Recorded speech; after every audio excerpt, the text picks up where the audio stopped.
Hi guys, তো আমি আজকে রাস্তা থেকেই ব্লগটা স্টার্ট করলাম। তো আজকে আমি অরিকে স্কুলে বাসে দিতে গিয়ে আমি আর বিশ্বজিৎ বাজারে গেছিলাম। তারও একটা কারণ আছে। তো আজকে আমাদের বাড়িতে এসছে মানা, তো তার জন্য একটু উনি মাংস খায় না, তাই একটু মাছ কিনতে গেছিলাম বাজারে। তো অনেক দিন পরে আমি বাজারে গেছি, বাজারে এত মাছ দেখে না আমার চোখ ধাঁধা লেগে গেছে। তো ফাইনালি ভেবেছিলাম পমফ্রেট নেব, বাট পমফ্রেটগুলো ঠিক একটা পছন্দ হয়নি, তাই পমফ্রেট নিয়েছিলাম ইলিশ মাছ। তো ইলিশ মাছগুলো দেখো কি সুন্দর। তো ইলিশ মাছ নিলাম, আর আমি না ঠিকঠাক চয়েস করেছি জানো তো। বলে নাকি গোল ইলিশ মাছ নিলে গোল ইলিশ মাছের নাকি খুব টেস্ট হয়। তো আমি একদম গোল মাছই নিয়েছি। তো তো ওরা মাছটা কাটছে, কেটে রেডি করে দিচ্ছে, আমাদের মাছ নেওয়া হয়ে গেছে। এবার সবজি নেওয়ার পালা। বিশ্বজিৎ বসে পড়েছে ওখানে সবজি নিতে, আর এনার কাছ থেকেই বিশ্বজিৎ প্রত্যেক দিন সবজি নেয়। তো সবজি নেওয়া হয়ে গেছে, আর এদিকে মারা বসে রয়েছে। এখন আমরা একটু গল্প টল্প করবো, চা খাবো, কারণ চা টা খাইনি। ররিকে রেডি করে নিয়ে আগে চলে গেছিলাম বাসে তুলতে, কারণ ও একটু তাড়াহুড়ো থাকে, তো সেই সময় চা টা খাওয়া পসিবল হয় না। তো মা, দিদান, আমি, বিশ্বজিৎ, এদিকে খাটের ওপরে মানা আছে। মানাকে ক্যামেরাতে আনতে বারণ করেছে, তাই মানাকে আনেনি। তো আমরা তাই চা টা খাওয়া হয়ে গেছে, এখন পাড়া ব্রেকফাস্টে। তো ওরা তো কালকে রাত্রে এসছে, তো তার জন্য না রাত্রেই কালকে লুচি করেছিলাম। তাই সকালবেলা ওরা লুচি পরোটা এসব কিছু খাবে না বললো। ওরা বললো চিড়ে দই টই দিয়ে দিলে গরমের মধ্যে ওরা এগুলোই খেয়ে নেবে। তো তাই আমি চিড়ে আর দই রেডি করছি ওদেরকে দেবো বলে। আর গরমের ভেতর কিন্তু পুষ্টিকর ব্রেকফাস্ট একদম। তো আজকে রান্না হবে ইঁচড়। তো ইঁচড়টা দেখো কীরকম পরিস্থিতি, কিন্তু ইঁচড়টা কিন্তু খুব ভালো ছিল দেখতে। হলে কি এরকম হলে কি হবে। তো ইঁচড়টা না আমি ছুরি দিয়ে কাটতে পারি না, আমি তাই বটিটা নিয়ে নিয়েছি। বটি দিয়ে আমি ইঁচড় কাটছি। আর এখনকার ইঁচড়ই আমার ভালো লাগে, কারণ এখনকার ইঁচড় তো কচি, কিছুই সময় লাগে না, একদম শুধু খোসাটা বাদ দাও তাহলেই হয়ে যায়। আর ইঁচড়টা একদম কচি ছিল। তো ফটাফট আমি ইঁচড়টা কেটে নিলাম। এদিকে মাকে বললাম আমি তোমাকে গুছিয়ে দিচ্ছি, তুমি একটু রান্না করো, কারণ অডিট আসার আবার টাইম হয়ে যাবে, ওকে আবার বাস থেকে আনতে যেতে হবে। আর আমি আজকে ডে অফ ছিল জানো তো। তো সেই অনুযায়ী আমি মানারা এসছে, আমার যেহেতু ডে অফ ছিল। তো মা তো ছুরিতে কাটতে পারে না, তো তাই মাকে ছুরিতে সব কেটে ফেটে আমি গুছিয়ে দিচ্ছি, মা শুধু খুন্তিটা নাড়িয়েছে। আর আজকে রান্না হয়েছে ইলিশ মাছ, চিংড়ি মাছ দিয়ে ইঁচড়, আর হয়েছে ডাল, আর হয়েছে আলুর চিপস। এই হচ্ছে আজকের মেনু। তো এইটুকুই। এরপরে আমি আর ভিডিও করতে পারিনি, কারণ খুবই তাড়া ছিল, ব্যস্ততার মাঝে আর করা হয়নি। 2000 years later. তো এটা হচ্ছে নেক্সট ডে মর্নিং। ওরা দেখতে পাচ্ছ রেডি হয়ে গেছে, ওরা চলে যাবে। তো মানা ওদিকে ঘরে রেডি হচ্ছে, দিদানার মা রেডি হয়ে গেছে, ওরা বসে পড়েছে। তো ওরা চলে গেছে। এবার আমরা যেহেতু নিচের ঘরে শুয়েছিলাম, তাই আজকে নিচের ঘরের বিছানা গোছানো থেকেই স্টার্ট করি। তো এই ঘরে না আগে আমাদের মাল ছিল, তো এই ঘরটা পরিষ্কার করা হয়েছে। পরিষ্কার করে লোকজন আসলে আর একটা রুমের তো দরকার হয়, প্লাস অরিরও খেলতে একটা রুমের দরকার হয়, নাহলে খুব ও বাড়িঘর নোংরা করে। তাই এই রুমটাকে পরিষ্কার করে এখানে একটা ছোট খাট কিনে এখানেই পেতেছি। তো লোকজন আসলে আমি, বিশ্বজিৎ, অরি এখানেই শুয়ে পড়ি। তো তাই এখানেই শুয়েছিলাম কালকে রাত্রে, যেহেতু মা, দিদান, মানা এসেছিলো, ওরা তো আমাদের ঘরেই শুয়েছিল। তো এই জন্য এই খাটটা আমি আজকে একটু গুছিয়ে নেব। তো গুছিয়ে ঝাটফাট দিয়ে নেব। আর এই ঘরে না অরির শুধু খেলনাগুলো আমি রেখে দিয়েছি।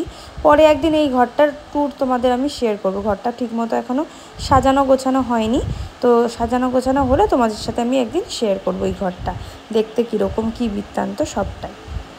তো ওদিকে আমার গোছানো হয়ে গেছে, আমি বাসি কাপড় ছেড়ে নিয়েছি। ছেড়ে নিয়ে এখন আমি ভাবছিলাম রুটি করব। তো বিশ্বজিৎ বললো রুটি করতে হবে না, রুটি দেখো আটা ফাটা বার করা হয়ে গেছে। তো বিশ্বজিৎ বললো রুটি খাবে না, তাই আমি আর পরে রুটি করিনি। তো ওদিকে ভাত বসিয়ে দিয়েছি, কারণ আমার আবার ডিউটি আছে সেকেন্ড শিফটে। তো ভাতটা করে নিয়ে আগে আমি সবসময় ভাতটাই বসিয়ে দিই। আর এদিকে দেখো মাছ টাছ বের করে নিয়েছি ফ্রিজ থেকে। তো আজকে না সবজি নিয়ে এসেছিলো কালকে প্রচুর, তোমাদের দেখালাম। সবজিগুলো না সুন্দর করে গোছানো হয়নি, তাই আমি সবজিগুলোকে আলাদা আলাদা জিপার প্যাকেটের ভেতরে ভরে ভরে গুছিয়ে রাখবো। আর জিপার প্যাকেটের ভেতরে রাখলে না সবজিগুলো বেশ তাজা থাকে।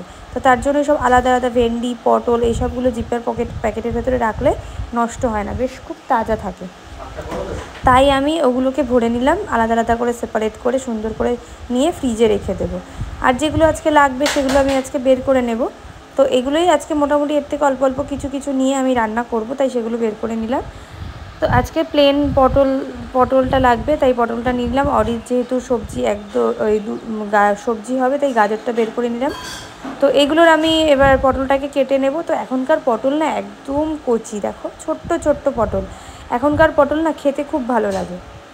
আর কদিন পরে পটল একদমই ভালো লাগবে না, কারণ তখন মোটা মোটা হয়ে যাবে, ভালো ভাজলেও যেন ভালো করে ভাজা হবে না এরকম লাগবে, আর দানা ভরে থাকবে। আর আমার পটলের দানা একদমই ভালো লাগে না। আর এখনকার পটল না খোসা ছাড়াতেও মায়া লাগে, যে এত সুন্দর ছোট ছোট পটল না, গায়ে একদম খোসা নেই বললেই চলে। তো তাই আমি পটলের খোসাগুলোকে সুন্দর করে কেটে নেব।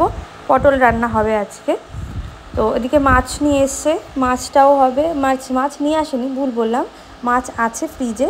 তো সেই মাছটা রান্না হবে পটল দিয়ে, সর্ষে দিয়ে সর্ষে পটল করব, মাছ রান্না হবে। আর একটু ডাল টাল করি, কী করি দেখা যাক। তো আজকে না অফিস যাব। তো আমার না ডে অফের পরের দিন না অফিস যেতে একটু ল্যাদ লাগে, তো একদম ইচ্ছা করে না বলতে পারো তোমরা। তো তার জন্যই একটুখানি ল্যাদ খাচ্ছিলাম আমি, বলতে গেলে আস্তে আস্তে আস্তে আস্তে কাজগুলো করছিলাম। তো সেটাই মানে ডে অফের পরের দিনই এটা হয়।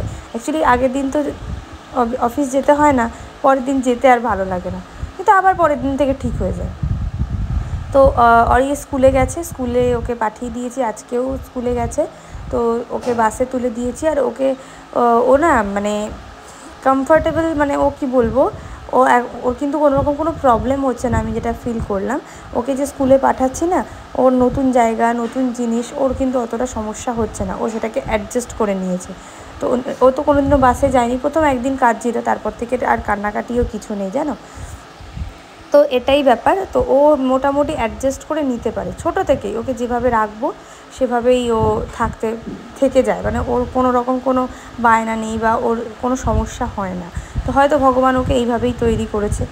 তো এই জন্য আমি খুব আমি এই জন্য খুব লাকি যে ও এইভাবে ওকে ভগবান তৈরি করে আমার কাছে পাঠিয়েছে। তো কথা বলতে বলতে আমার পটল কাটাও হয়ে গেছে। আর এদিকে পটলগুলো আমি আগে ভেজে নেব, কারণ পটলগুলো না ভাজলে তো জিনিসটা ভালো হবে না না। আর পটল সবসময় আমি রান্না করি ভেজেই, সে যেটাই রান্না করি না কেন, পটল আমি আগে ভেজে নিই, সুন্দর করে লাল লাল করে ভেজে নিয়ে তারপরে রান্না করি। তো পটলগুলো দেখতেও দেখো কত সুন্দর লাগছে, একদম কচি পটল না। তো তো এই ভিডিওটার পরের ভিডিও তোমাদের সাথে আমি শেয়ার করে দিয়েছি। তো এই ভিডিওটা ছিল আমার, এডিট করা হয়নি, তাই ভাবলাম তোমাদের সাথে ভিডিওটা শেয়ার করাই যাক। যখন ভিডিওটা করেছি ছাড়বো নাই বা কেন, তাই এই ভিডিওটা একটু লেট হয়ে গেল ছাড়তে। তো আর অরিকে না আমি এরকম সবজি খাওয়াই, ও প্রত্যেক দিন ওর জন্য এই সবজিটা বরাদ্দ। তো এই সবজিটা দিই, সবজির ভেতরে অল্প একটু ডাল দিয়ে প্রেশার কুকারে সিটি দিয়ে দিই। প্লাস তারপরে যদি মাছ থাকে মাছ, ডিম থাকে ডিম, চিকেন থাকে চিকেন। আর যদি মাছ থাকে তো এই সবজির মধ্যে মাছ ভেজে মাছটা দিয়ে রান্না করে দিই। বাট সবজিটা মাস্ট, সবজিটা থাকেই। আর অরি আসার সাথে সাথে আমি নুন চিনি লেবু দিয়ে জল করে দিয়েছি, অরি চলে এসছে। তো আজকের ভিডিও এটুকু, দেখা হচ্ছে খুব শিগগিরই।